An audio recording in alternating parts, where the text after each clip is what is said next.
Challengers est-il une romance ou un film de sport? En réalité, c'est surtout une étude de caractère et un exercice de style, un film qui joue le chaud et le froid pour nous retourner le cerveau et allumer nos hormones. Mais est-ce que ça fonctionne?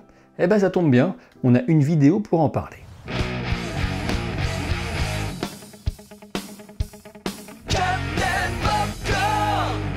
Challengers part d'un principe essentiel, celui de son personnage central, interprété par Zendaya.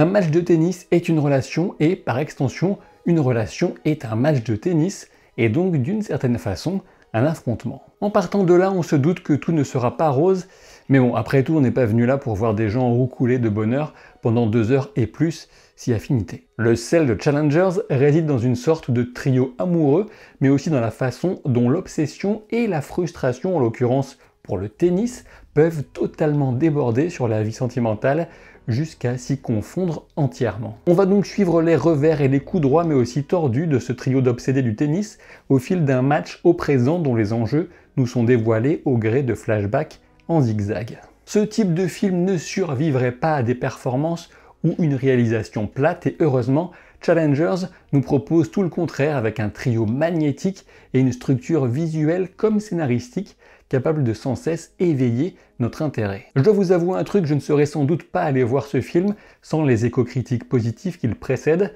comme quoi la critique a parfois un intérêt, car au final je suis bien content de m'être déplacé. Peu de doute sur le fait que certains vont descendre le film et d'autres l'encenser, et franchement, déclencher des réactions aussi polarisées, c'est déjà un signe d'une proposition intéressante qui mérite de s'y frotter pour se forger sa propre opinion. Je ne vais pas jouer le gars qui connaît la filmographie de Luca Guadagnino sur le bout des doigts, mais a priori, son film tenu en plus haute estime jusqu'à présent est Call Me By Your Name, une histoire d'expérience du désir pour un adolescent attiré par un ancien élève de son père. Je pense que Challengers va sans doute rejoindre ce film comme le ou l'une des principales références pour le travail de ce réalisateur. Le film bénéficie beaucoup de la notoriété de Zendaya, qui en est également productrice, mais bon sang, la discussion suscitée par cette jeune femme est sacrément méritée. Ce choix est tout simplement brillant car courageux puisque ce n'est pas un gros film facile d'accès, mais bien une excellente façon pour elle de saisir un rôle ambigu à double tranchant derrière lequel elle disparaît en tant que célébrité, pour que n'en ressorte au final que son talent et sa présence. Zendaya est tantôt séductrice, destructrice, manipulatrice, spectatrice, calculatrice et plein d'autres mots en hisse, j'en suis sûr.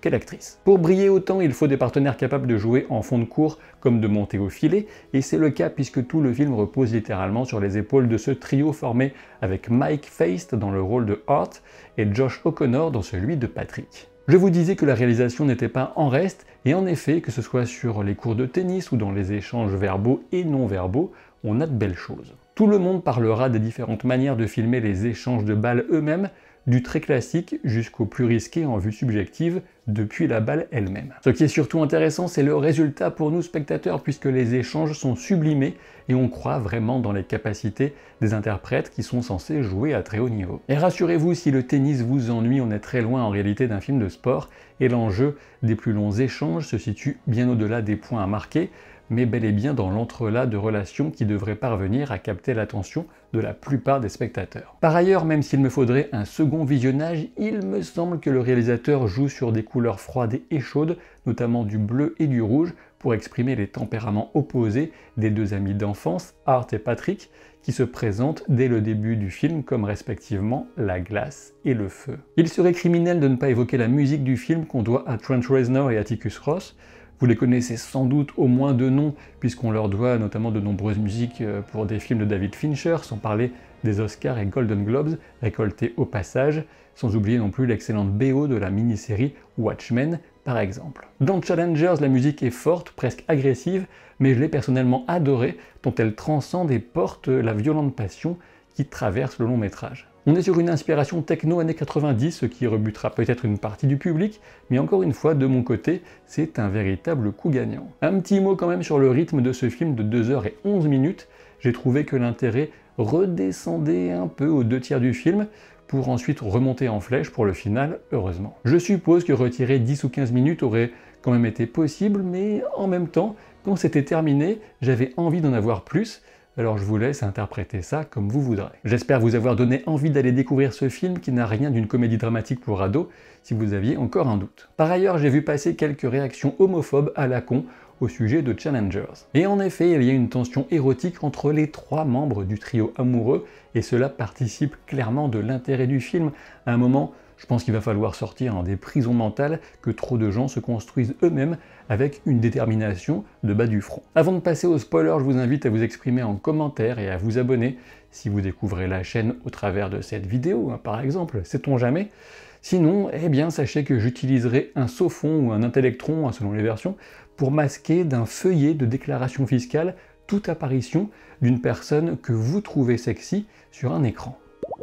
Nous voici donc ici et maintenant entre personnes qui ont vu le film ou qui se contrefichent des spoilers. Le moins qu'on puisse dire, c'est que le personnage de Tashi, qui est donc interprété par Zendaya, mène la danse durant l'essentiel du film. Il n'y a que Patrick qui est en mesure, on a l'impression du moins, de la déstabiliser et de lui faire perdre un peu de ce contrôle. Et pourtant, on peut aussi souligner que même Patrick reste l'instrument de Tashi pour l'essentiel des événements. Tashi vit son rêve de star du tennis au travers d'Art qu'elle a épousé pour parvenir à le façonner complètement via un évident chantage affectif. Ce qu'on découvre au final, ce qu'on croit comprendre, c'est qu'aucun de ces couples ne fonctionne vraiment.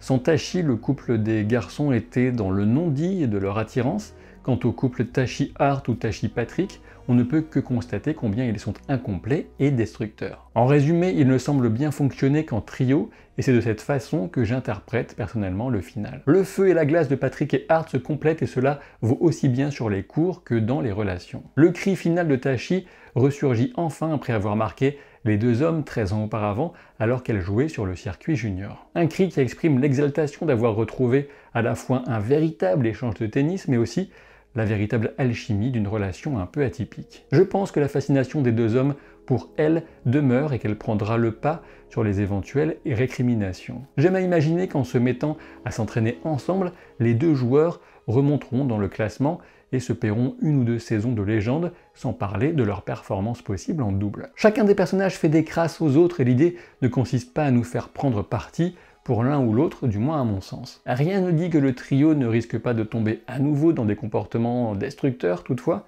puisque le tennis de compétition finira fatalement par disparaître de leur vie, du moins en tant que joueur. Tashi jettera-t-elle alors son dévolu sur un joueur plus jeune et performant ?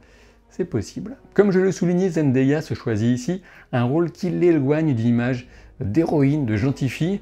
Alors évidemment, la série Euphoria était déjà un pas dans cette direction et une magnifique démonstration d'actrice. Toutefois, l'empathie restait quand même du côté du personnage de Rue dans Euphoria, alors que celui de Tashi est nettement plus à même de provoquer du rejet. Ces considérations peuvent sembler un peu stupides, mais bon, il faut reconnaître que certaines stars hollywoodiennes ont tendance à aller uniquement vers des rôles consensuels, ce qui est une calamité bien sûr, et on ne peut que se réjouir de voir un tel choix de carrière pour une telle actrice. Il ne fait aucun doute que certains n'accrocheront pas à Challengers, mais je ne pense pas qu'on puisse balayer ce film d'un revers de main, tant la proposition est travaillée et réelle, on est loin de la pure esbrouffe de mon point de vue.